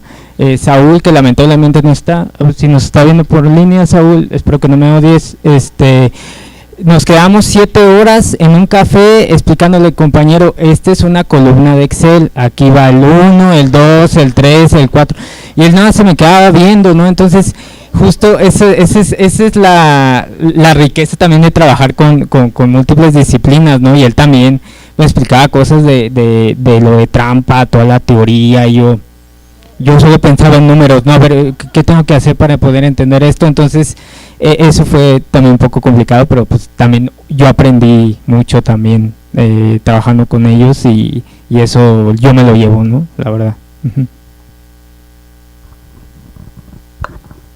Sí, comentando lo que dice Dani, me acuerdo que a mí me pasó con él algo similar.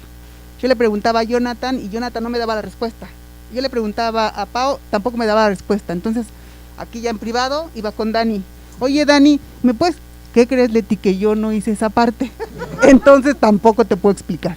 Y es eso, es nosotros cuando vimos por primera vez el experimento, pues está padrísimo. Pero sí hubo que buscarle pies y cabeza. Sí hubo que armar un Frankenstein, ¿no? Entonces, afortunadamente, estaba todo. Como ellos dicen, no, me acuerdo que Jonathan decía, yo no sé si es 6 o 9, no lo sé. Pero toda la metodología la tienen. Y por eso es que Frontiers aceptó, porque su metodología está súper cuidada. Y así de libro, el banco de reactivos, el jueceo, los piloteos, o sea, está de libro, aunque en su momento ellos no lo visualizaron así. Entonces, digamos que sí fue complicado, pero al final fue muy satisfactorio. No tendría mucho más que agregar. Yo creo que sí, al principio es como mucho, como, me voy a parar para, ¿no? Pues sí, como encontrar un vocabulario común, ¿no? Porque de repente, sí, de repente, digamos, aquí hay ciencias cognitivas y yo creo que quienes estudian ciencias cognitivas estudian un poquito de psicología y un poquito de neurología y un poco de filosofía. Pero por ejemplo, yo salí de filosofía de la ciencia, en donde, que a pesar que ahora hay una línea de ciencias cognitivas, de verdad que yo les decía de broma, yo no sé usar un Excel, ¿no? Porque es cierto, ¿no? Y entonces muchas cosas se hacían de manera artesanal y creo que fue como encontrar un lenguaje común y sentarse mucho tiempo, ¿no? Porque había cosas que, como dice Leti, que sí las teníamos o teníamos la intuición, pero que cuando me preguntaba yo no sabía que ya lo teníamos, ¿no? Eso era lo difícil, yo creo, y trabajar a distancia, ¿no? Que todo esto fue hecho, digamos, en gran medida en la pandemia, esta última parte, y yo lo vuelvo a decir, pero nos acabamos de conocer ahorita en la comida, no nos conocíamos, entonces eso está padre.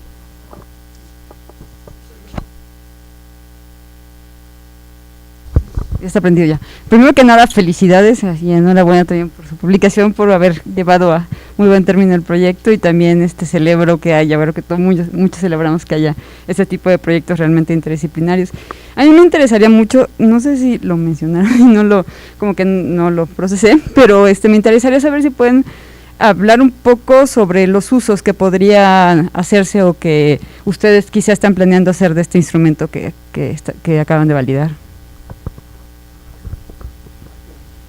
Bueno, no sé si...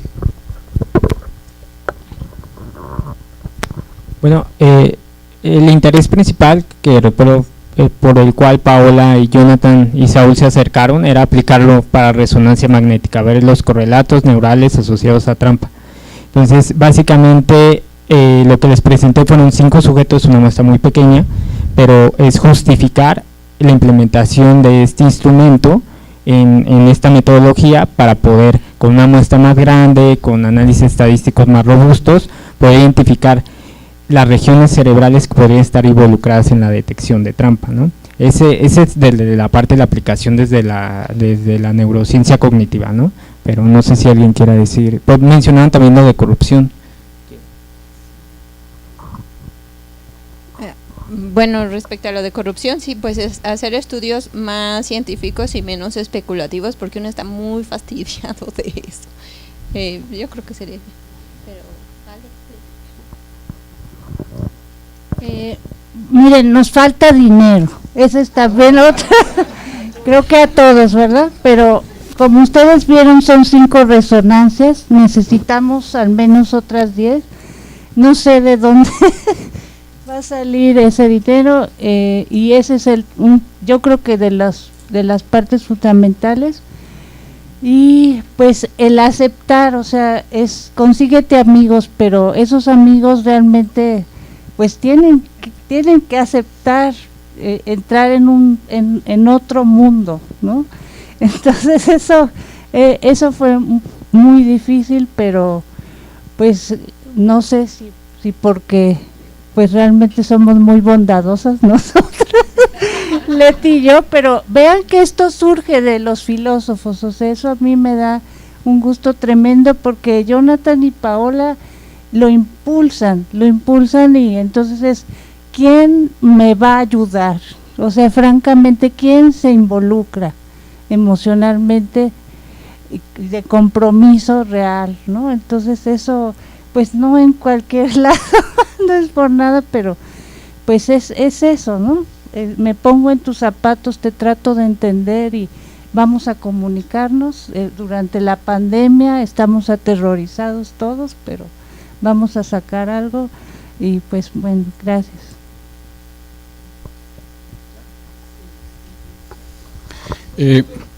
Muchas gracias por la... Bueno, va Santi, va Sebas, Pilar y Ley. muchas gracias por el trabajo tan interesante. Yo tengo una pregunta de carácter conceptual. Cuando estaba escuchando la parte de la psicología evolucionista, me dio la impresión que puede haber una ambigüedad en la expresión detección de trampa. Una de ellas es cuando estamos ante una situación completamente transparente, donde está toda la información disponible y la tarea es ver cómo categorizamos esa situación, si como de trampa o no. Tengo la impresión de que ustedes están enfocándose en esta, pero la impresión que yo tengo es que en el caso de la psicología evolucionista la situación es un poco diferente. Son situaciones de opacidad informacional y donde hay que hacer algo para conseguir la información necesaria para determinar si alguien está haciendo trampa o no, como cuando volteas una carta. Entonces, la primera pregunta es cómo ven la relación entre esas dos formas de entender detección de trampa, y la segunda, si tienen alguna hipótesis sobre la función, digamos, o el papel causal que tienen las emociones en la detección de trampa en ambas formas de escenarios. Tengo una sugerencia y ya me callo. Por ejemplo, en los casos de opacidad informacional, yo creo que las emociones tienen la capacidad, digamos, de motivarnos a buscar más información. Por ejemplo, si ustedes van a un vendedor de coches usados, un ejemplo clásico, y el vendedor empieza a insistir mucho en la calidad de sus coches, ustedes empiezan a desconfiar y tienen una situación, digamos, emocional, y quizá esa emoción les hace estar más cautos o a buscar más información, etcétera. ¿Cuál sería, por ejemplo, el papel de las emociones en los tipos de casos que ustedes consideran? Muchas gracias. Sí, es como muy raro estar, mejor me voy a sentar ahí o nos deberíamos de parar todos, ¿no? Porque, bueno, gracias Santiago por la pregunta. Fíjate que, para ser honesto, nunca había pensado eso que tú dices. O sea, es verdad que, digamos, los psicólogos evolucionistas hacen una narrativa, ¿no? Su definición de trampa no tiene nada, digamos, no tiene que ver con si está toda la información oculta o no. Simplemente su definición es violar una regla y que haya alguien que tiene un beneficio sin pagar el costo. O sea, como en la definición de ellos de trampa en distintos trabajos es esa. Entonces, en ese sentido, no, en tanto definición, no aparece lo de si la información está oculta o no. Ahora, digamos, independientemente de eso, o digamos, haciendo esa observación, también está la cuestión de que la mayoría de trabajos que ellos ocupan para decir que sí tenemos, como para, según ellos, para corroborar que sí hay un módulo de detección de tramposos, son estas tareas de selección, digamos, que tienen, bueno, como el del el portero en el bar de Boston, ¿no? Entonces ahí ciertamente, como tú dices, no está, digamos, no es algo que tú lo veas, pero que tú lo podrías descubrir girando una carta. Y nuestros casos de trampa son diferentes, digamos. Bueno, nosotros no usamos la tarea de selección de tarjetas. En nuestros casos como que la trampa está ahí, ¿no? Claramente, el niño te cobra, ¿no? Eso está, ahí está algo mal, ¿no? o viene tu amigo a la fiesta de traje y no trae nada, entonces como que tú lo ves. Sí, digamos, en ese sentido, la trampa que nosotros, o digamos los casos de trampa que nosotros estamos revisando, por decirlo de algún modo, la trampa es visible, y en la de los psicólogos evolucionistas no, aunque yo diría el concepto sería, o podríamos ocupar ese concepto porque sigue siendo el mismo, no es como intrínseco en la definición que venga lo de que esté oculto, por ejemplo, yo diría eso. Y luego dijiste otra cosa ¿cuál, digamos? Había otra cosa, sobre las emociones. Sí, es que yo creo que, bueno, es que ese es un tema que digamos, lo de las emociones es algo que tenemos que estudiar más, porque seguramente a partir de la emoción se puede generar o no, digamos, a lo mejor tu capacidad de detectar trampa o no, o de producir trampa o no, puede modificarse. Porque, por ejemplo, sobre eso, digamos, hemos leído algo de literatura, pero es un poco ambiguo, como toda la evidencia empírica, ¿no? Necesitamos como analizar más, porque a veces incluso una misma emoción parece que hay literatura que parece decirte que te lleva a digamos, como, por ejemplo, yo estaba leyendo ahorita una tesis sobre trampa, una tesis de doctorado de trampa de la Universidad de Pensilvania, y por ejemplo le interesa mucho el miedo como a la pena, o como a quedar en ridículo, ¿no? Entonces, cómo ese miedo a la pena a veces te ayuda aparentemente te puede ayudar a hacer menos trampa, a producir menos trampa, ¿no? Porque, híjoles, no me voy a robar el café porque al rato van a preguntar, ¿y el café, no? Y revisan en la cámara y yo me lo llevé, ¿no? Pero a veces, como hay otros trabajos que te dicen que aparentemente hay mucho más, por ejemplo, lo del prestigio y eso, digamos, la gente hace más trampa cuando, digamos, cuando tiene que ver con cuestiones económicas o con miedo a quedar mal. Miedo a quedar mal es lo importante. Entonces la literatura es un poco, yo diría, por supuesto es interesante, es algo que nos gustaría hacer, pero la literatura debe de cambiar de emoción en emoción, y una misma emoción a veces es ambigua, eso es lo que diría. Y nada más, ya hay más preguntas, pero hicimos este piloteo, y después del piloteo hicimos 2 tests del que no dijimos nada en la presentación porque no los hemos procesado, pero aplicamos un test sobre empatía, ¿verdad? Y otro sobre fundamentos morales, porque precisamente nos interesa como conectar la capacidad de detectar trampa con moralidad y con empatía, con capacidad de empatía. Entonces todavía tenemos como más datos que procesar, esos no están en la publicación, pero queremos publicarlos porque ya tenemos esos datos.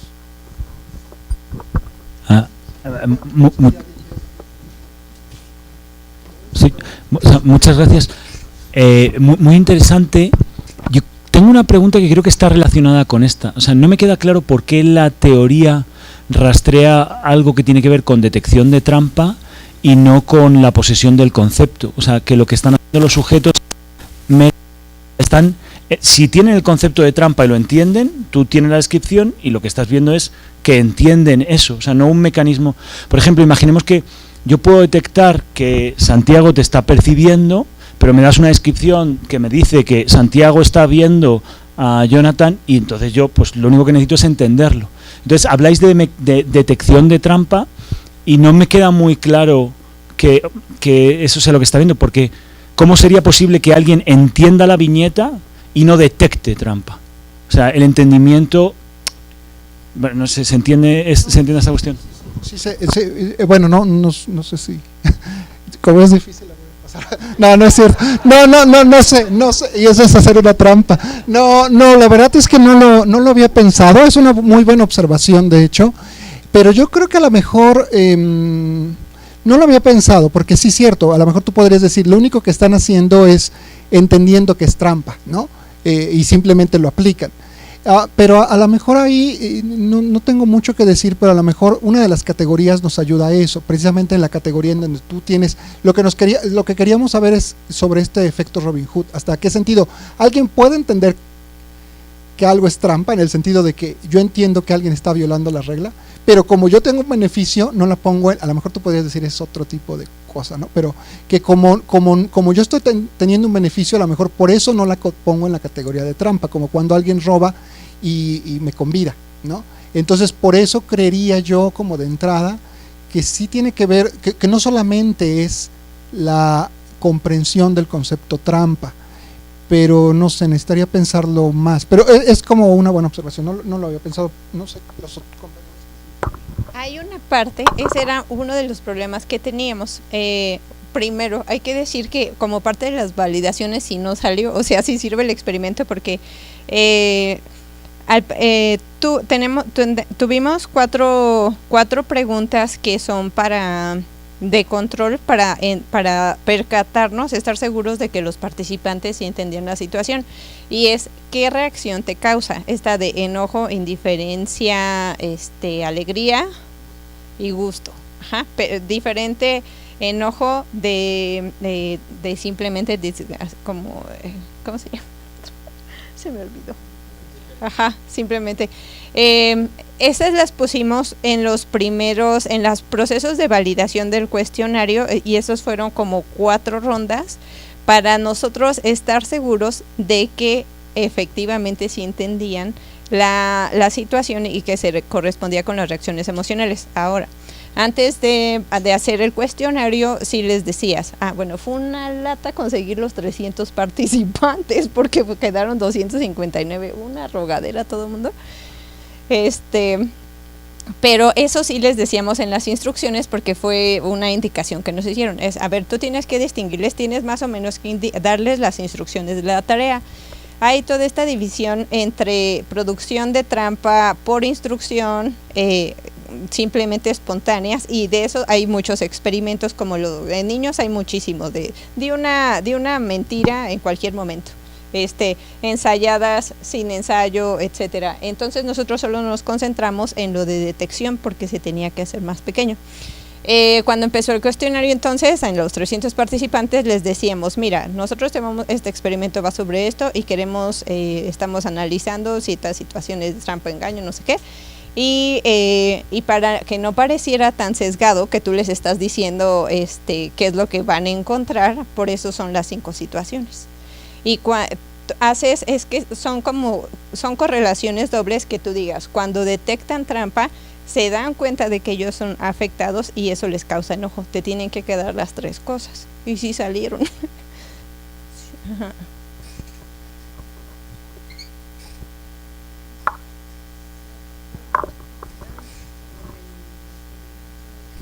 Está increíble, la verdad.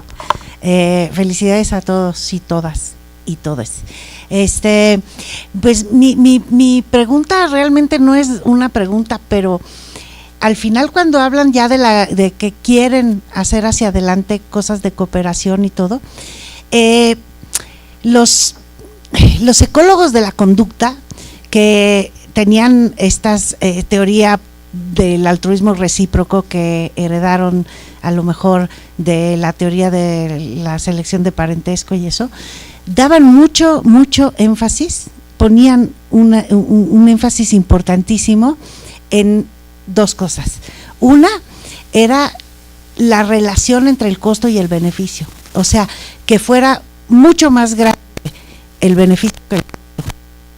Es decir, por ejemplo, no sé, en el caso típico del vampiro murciélago que le da la sangre, que es el ejemplo clásico, ¿no? A él no le cuesta dar la sangre, pero el beneficio de obtenerla es altísimo.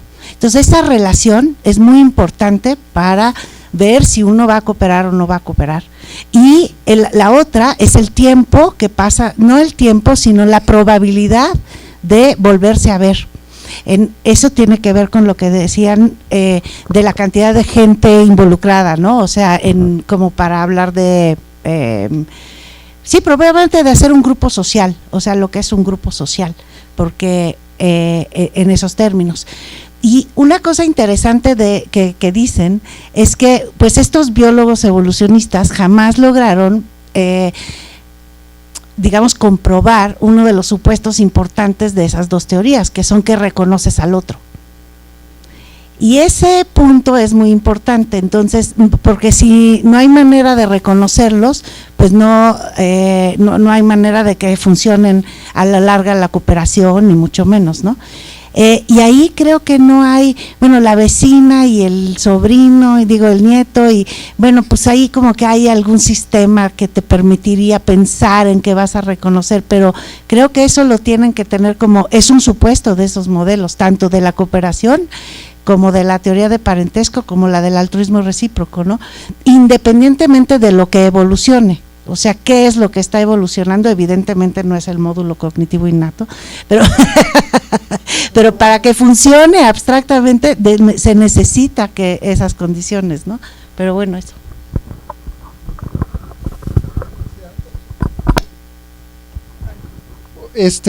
Muchas gracias por tu comentario, Pilar. Sí, o sea, ¿sí me escuchó? Sí, sí, precisamente los psicólogos evolucionistas toman mucho de los trabajos, pues ya viejitos, como de los 80, ¿no? Como de Axelrod y todos esos, sobre cooperación y sobre altruismo recíproco, ¿no? Sobre la idea de que, de hecho, la manera en que ellos postulan ese módulo, que nosotros consta que dijimos que no nos estamos defendiendo, pero digamos, la literatura con la que ellos se basan aparentemente, bueno, ellos lo dicen, ¿no? Que nosotros nos guiamos aquí en las teorías del altruismo recíproco, pero para que eso funcione, te tienes que, digamos, para que la idea es que es como un toma y daca, ¿no? O sea, de que te ayudan y después yo voy a tener que ayudar y así sucesivamente, ¿no?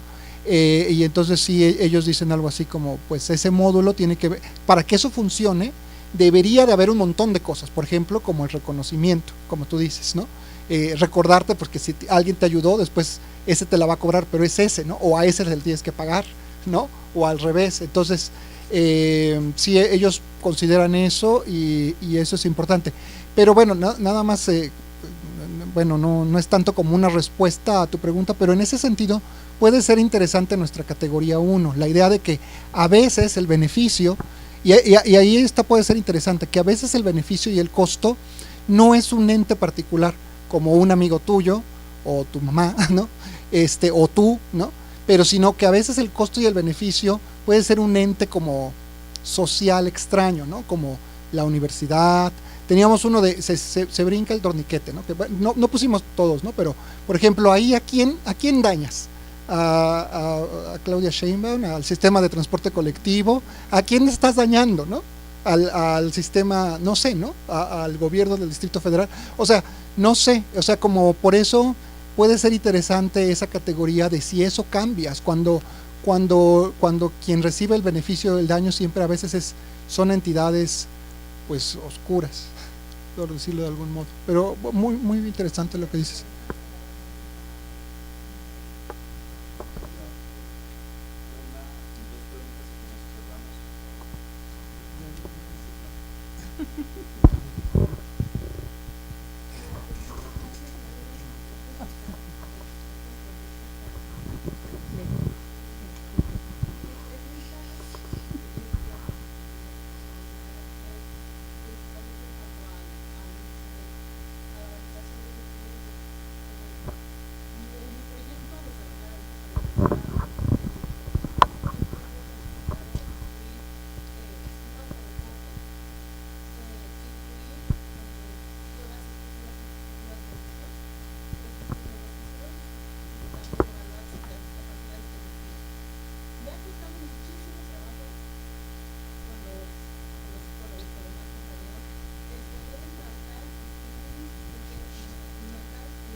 Ok, muy bien, excelente pregunta, y eso es lo que nos ocurre regularmente en la actividad científica. Nosotros decíamos, de alguna manera hasta la ciencia psicológica es relativamente joven, ¿no? Entonces, la mayoría de los instrumentos que utilizan los mexicanos provienen del extranjero, la mayoría. ¿Y qué es lo que hemos hecho? Traerlos y validarlos. Porque yo decía en un inicio, sí lo podemos aplicar, por supuesto que lo podemos, pero no lo debemos aplicar. ¿Por qué? Porque las puntuaciones pueden variar. Si yo encuentro que hay un instrumento en España que es buenísimo y que está al castellano, pero se hizo para españoles, una cultura diferente a la mexicana, primero tengo que adaptarlo a un lenguaje coloquial de México y después demostrar que también es válido para población mexicana. Entonces, lamentablemente, insisto, casi la mayoría de los instrumentos provienen del extranjero. Ahora bien, tú dices, no te va a dar la vida un doctorado para generar un instrumento, para validarlo, para aplicarlo y demostrar. No te da la vida. Lo puedes aplicar, sí, pero sí tienes que demostrar algunas propiedades psicométricas a tu población. Si dices que está en Latinoamérica, por lo menos, digo para que te dé tiempo, por lo menos determina su confiabilidad. ¿Qué tan consistente es en nuestra población? La confiabilidad la medimos con un coeficiente alfa. Entre más se acerque a 1, más consistente es el instrumento. Los teóricos dicen que no baje de 0.70 porque ya se acumula el 30% de error. Entonces, arriba de 70, tú podrás decir, como futuras consideraciones decía Pau, deberán de validarlo, pero es confiable para nuestra población. O sea, tú tienes que reconocer que tiene ahí una limitación tu estudio, pero lo puedes aplicar, pero sí demuestra por lo menos su confiabilidad. ¿Sale? Sí, ¿de qué? Sí, bueno, yo quería para empezar felicitarlos. Es muy raro, tiene un enorme mérito lo que ustedes han hecho, y lo sé porque para mí la transdisciplina es casi el futuro de la ciencia cognitiva y es dificilísima de hacer, y hemos presenciado aquí un intento logrado en camino. Yo sé que ustedes piensan que aún está muy verde y demás, pero el mérito que tiene el haberlo realizado es sorprendente y los felicito mucho, para empezar. Y para la segunda parte tiene que ver con la modularidad y con la tesis de la psicología evolucionista. Me llama la atención que hayan empezado por eso. Está bien, se deslindaron creo que muy adecuadamente del asunto, pero de hecho sus resultados finales no demuestran que haya un módulo de la trampa de ninguna manera, y no sorprende nada que no lo haya. No sabemos realmente muchas de las categorías cognitivas qué fundamento neurobiológico tienen.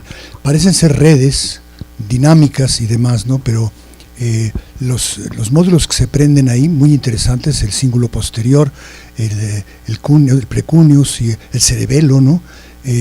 Se sabe que se prenden en muchas otras situaciones. La pregunta aquí, dificilísima para la neurociencia, es exactamente qué pasa en el cerebro cuando la gente hace trampa. Y van por buen camino, pero por ahora yo creo que lo que sí demuestran es que los psicólogos evolucionistas estaban equivocados. No hay módulo de la trampa.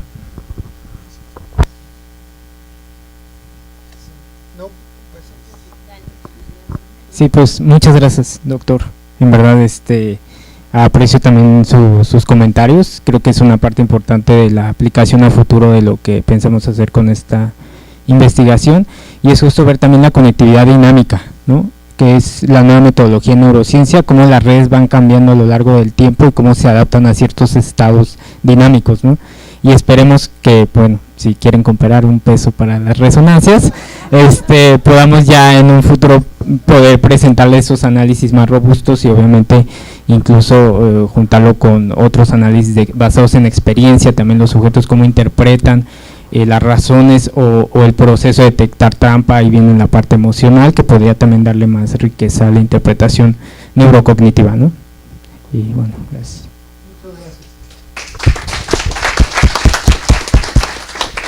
Bueno, muchas gracias nuevamente a los ponentes del simposio. Tenemos ahora la sesión de pósters. Va a ser